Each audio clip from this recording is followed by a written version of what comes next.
Babar Awan media से गुफ्तगू कर रहे हैं। आने वाले दिनों में जो इमरान खान अपनी सरगर्मियां जारी रखेंगे और जो कौमी इदारे हैं उनके ऊपर उनकी कारकर्दगी के हवाले से अगर कोई बात करनी हो तो उसकी कानून इजाज़त देता है। अदालत का फैसला जब लिखा जाए उसके ऊपर भी फेयर कमेंट की कानून इजाज़त देता है।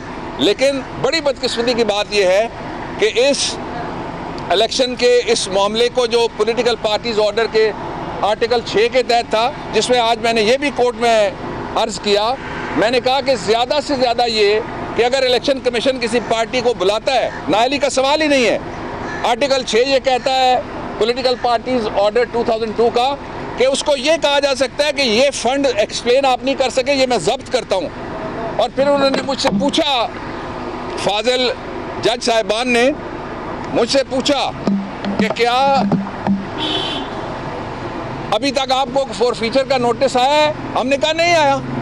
तो इसलिए उसमें भी कोई सजा और जजा का और कोई अहलियत और नाअहली का सवाल इमरान खान का बिल्कुल सिरे से नहीं है। और आखिरी बात यह है कि पाकिस्तान तहरीक इंसाफ की अव्वलो आखिर कोशिश और ख्वाहिश ये है कि इलेक्शन फेयर हों।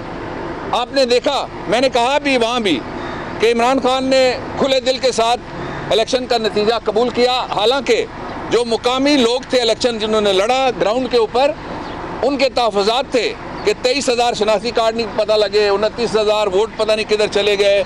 और कुछ यूनियन काउंसिल्स ऐसी हैं जिनके ऊपर पाकिस्तान तहरीक इंसाफ, कल भी इमरान खान साहब से बात हुई, उसमें भी उन्होंने कहा कि उन यूनियन काउंसिल्स पे हमारी नज़र है, वहाँ क्या हुआ और किस तरह से अनप्रेसिडेंटेड तरीके से राइज हुआ है। वहाँ पे इलेक्शन फेयर होने चाहिए। वोट कौम की अमानत है, वोट आप साहब का हक है, ये आपका हक है कि जिसको आप वोट डालें उसके बक्से में से निकले। ये गिनने वालों का हक नहीं है कि वो जिसके बक्से से चाहें और जिसके निशान से चाहें निकालें या जिसके निशान पे चाहें उसको कामयाब कराएं। ये आपका हक है और ये फंडामेंटल राइट है पाकिस्तान के लोगों का।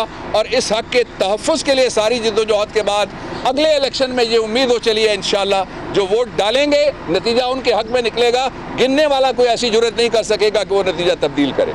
डॉक्टर साहब, आप वारंट गिरफ्तारी मुअत्तल कराने में काफ़ी एक्सपर्ट है, ज़ाहिर बात है आपने एक्सपर्ट ओपिनियन के साथ ये कोर्ट को कायल किया कि वारंट मुअत्तल कर दिए जाएँ।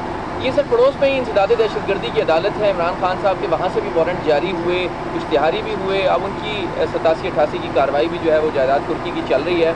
आप सर उसमें भी क्यों नहीं सजेस्ट करते इमरान खान साहब को कि वो? बहुत शुक्रिया।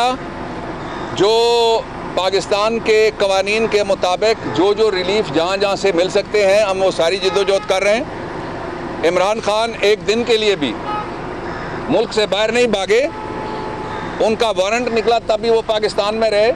यहाँ जिनके समन निकल रहे हैं पूरा चोर टब्बर बाहर भाग गया और वो चोर टब्बर बाहर नहीं भागा, उनका चोर मुंशी आला, चोरे आला वो भी भाग गया साथ। और वो पाकिस्तान की अदालतों का सामना नहीं कर सकते इसलिए कि उनके खिलाफ करप्शन चार्जेस हैं।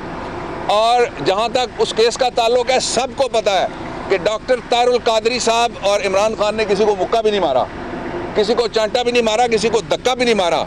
वो जो दहशत गर्दी के मुकदमे हैं वो वैसे ही हैं जिस तरह पिछले 2 अदवार में जब जो ही ख़तरे में आता था तख्त लाहौर, तो वो अपने मुखालफों पे, जिनमें मैं भी शामिल था, मेरा मुंशी शबीर भी शामिल था, हमने दहशत गर्दी के 1 से ज़्यादा मुकदमे हमने भुगते।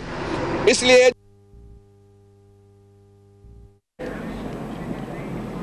बाबर गुफ्तगू कर रहे थे, उनका कहना था कि इलेक्शन कमीशन ने कोई नोटिस नहीं लिया है। हल्का 120 में इलेक्शन कमीशन बहुत सी शिकायत मौसूल की गई हैं और उन्होंने ये भी कहा कि हम चाहते हैं कि इलेक्शन शफाफ हो, वोट कौम की अमानत है। इमरान खान ने गैर मशरूत तौर पर मुआफ़ीनामा भी जमा करवा दिया है।